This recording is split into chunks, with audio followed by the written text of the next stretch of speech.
All right, here to take us inside the White House Correspondents' Dinner. Only one person on this panel was at the White House Correspondents' Dinner this past weekend, Nick. And that is Deepa Shivaram over at NPR. She's a politics reporter. Deepa, Mike, and Nick, thanks for hopping back on the podcast with us. Hey, good to be here. So, Deepa, I alluded to it. We were talking about it in our last segment. We played a little bit of Roy Wood and some of the stuff that he said. You happen to be celebrating some of the festivities over there. Can you take our audience a little bit, before we get into the heavy stuff here, like what is the White House Correspondents' Dinner? Like, what is the purpose, the intent? It feels very Oscars party. You see so many different celebrities and obviously all the big news organizations there. We've never been invited to it. Maybe next year, Nick. But take us through it, Deepa. What was that weekend like for you? Yeah, no, I mean it's an incredible weekend that does sometimes the glitz and the glamour you get. The original purpose of the Correspondents' Dinner gets a little bit lost in the shuffle. But you're right, it is an event that is hosted by the White House Correspondents Association, and that's a group that essentially, I was describing this to someone the other day, sort of functions as like almost like the negotiating half of the press corps in the White House kind of relationship. And so WACA, as we call it, is the group that helps coordinate pool coverage. So we have something, right, where a system where print and wires and radio and TV, we all cover the president's moves on any given day, on any given basis. There's a pool coverage system for the vice president, for the first lady, things like that. But it essentially is the 13-person group, oftentimes for the president, that covers his every move.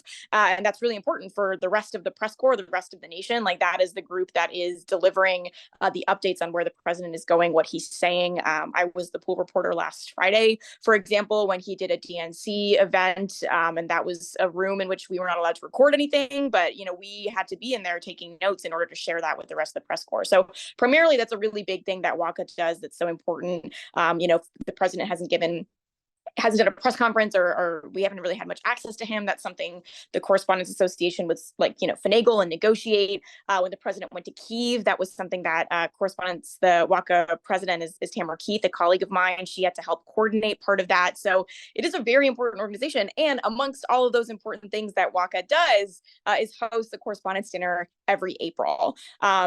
It does fall on my birthday weekend, so I would like to think this is low-key a celebration about me. Just kidding. But it is a really big dinner, and so different news organizations will buy tables to it.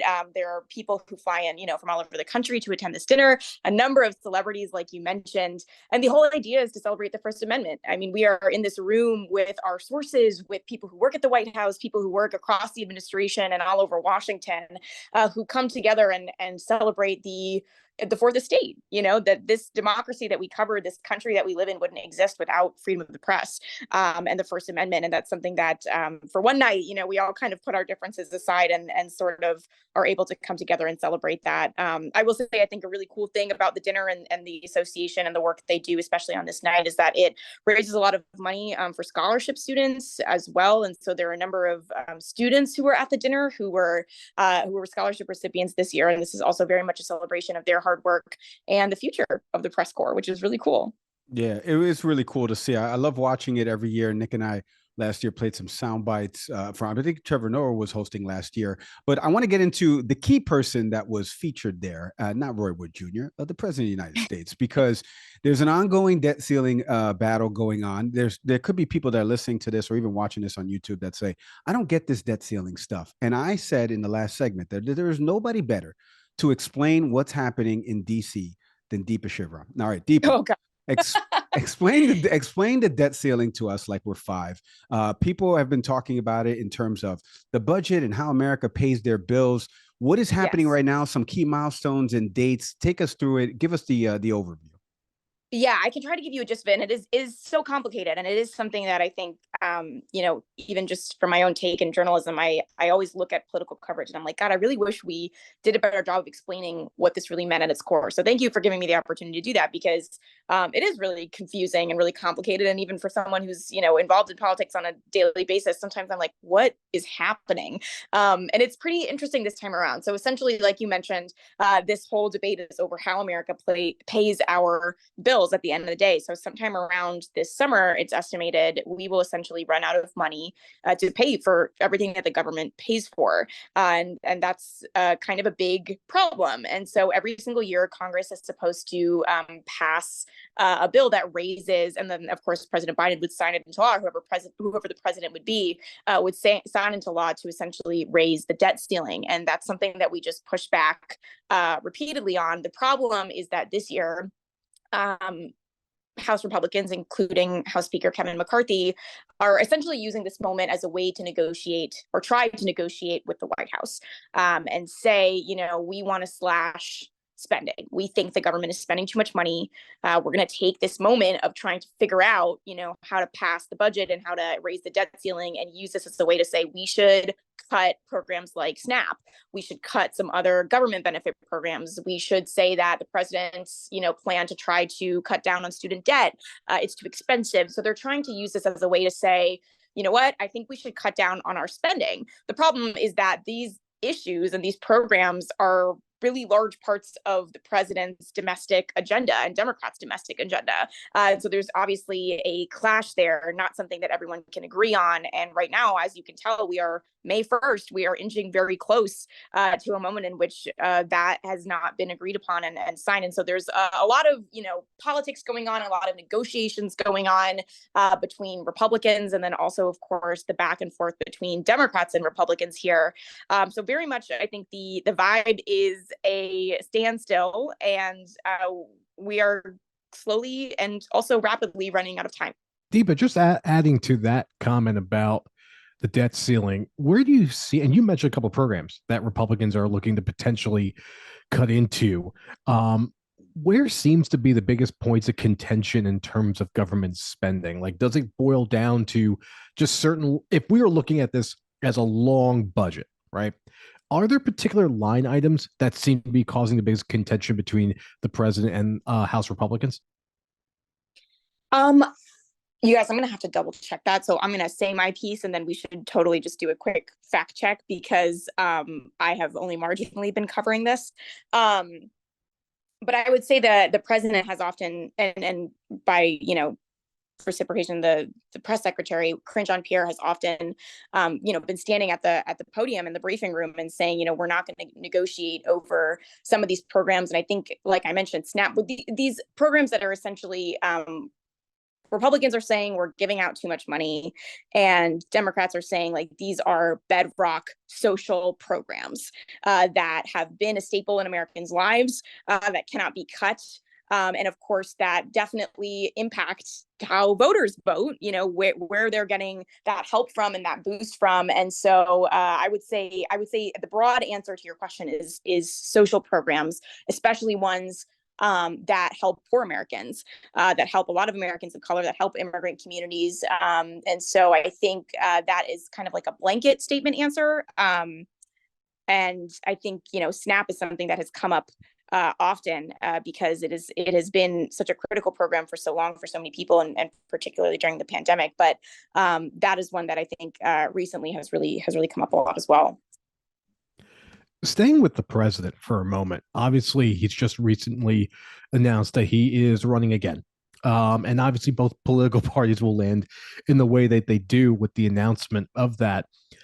The Pew Center recently released some data that tells us that Congress, is skewing younger in some places and older in some places. Specifically, the House is getting a little younger and the Senate continues to stabilize, leaning older.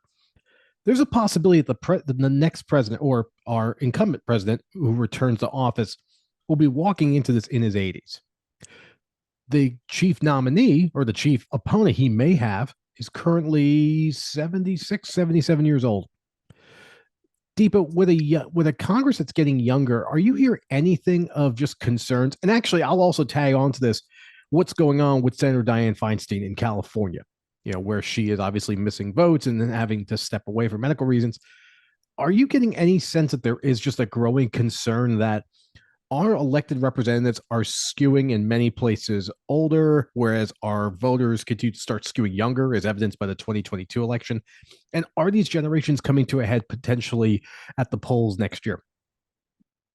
Yeah, I mean, I can't really speak that far ahead to what's coming to a head, but I think we can look at what we can sort of draw from data, right? And what we can see in polling. There was a recent NBC News poll that said a large majority of Americans are concerned about the president running for a second term.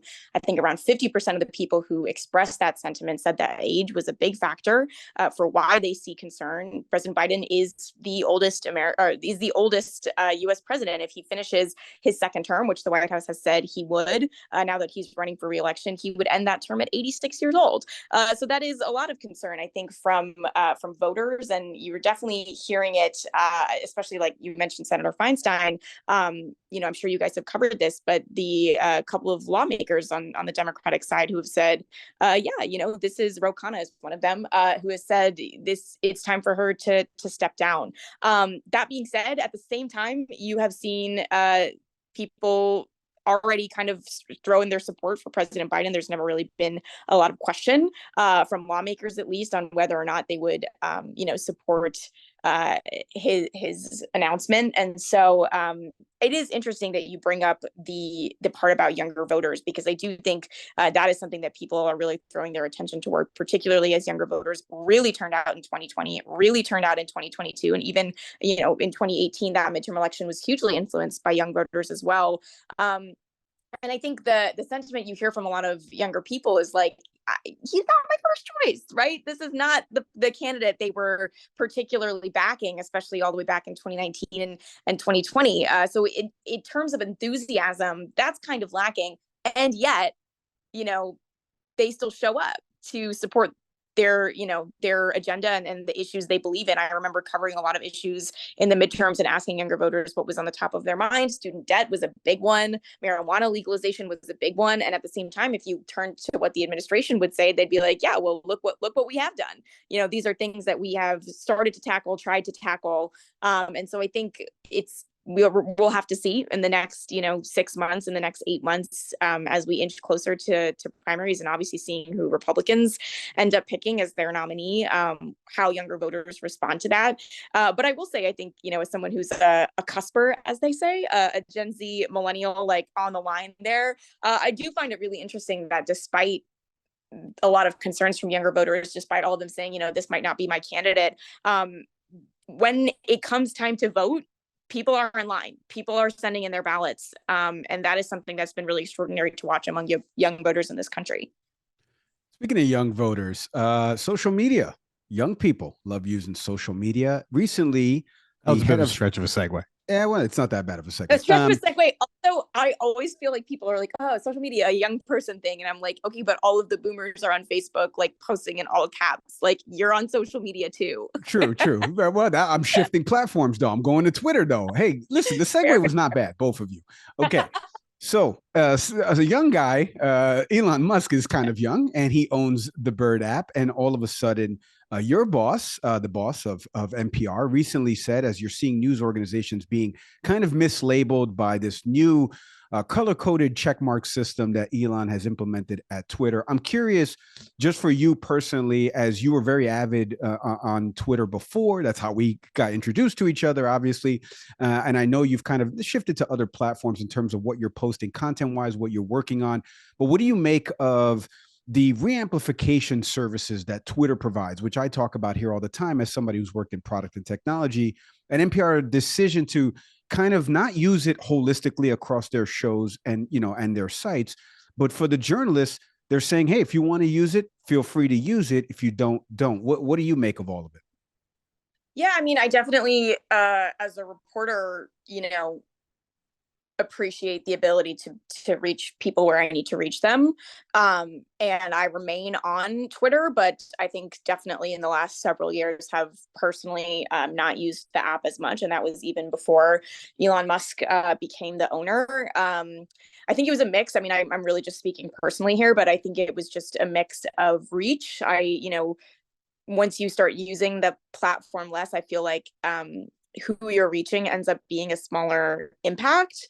And honestly, like, I'm a young woman of color, like you get a lot of trolls on platforms, not just Twitter, but on all social media. And at a certain point, I think particularly after covering the chaos that was the pandemic in the 2020 election, I just needed a little bit more space from posting constantly. But it is interesting to work in a newsroom that all of a sudden Twitter.com has decided is like government funded and needs that kind of a label. It was definitely a really interesting 48 hours as that all of that unfolded.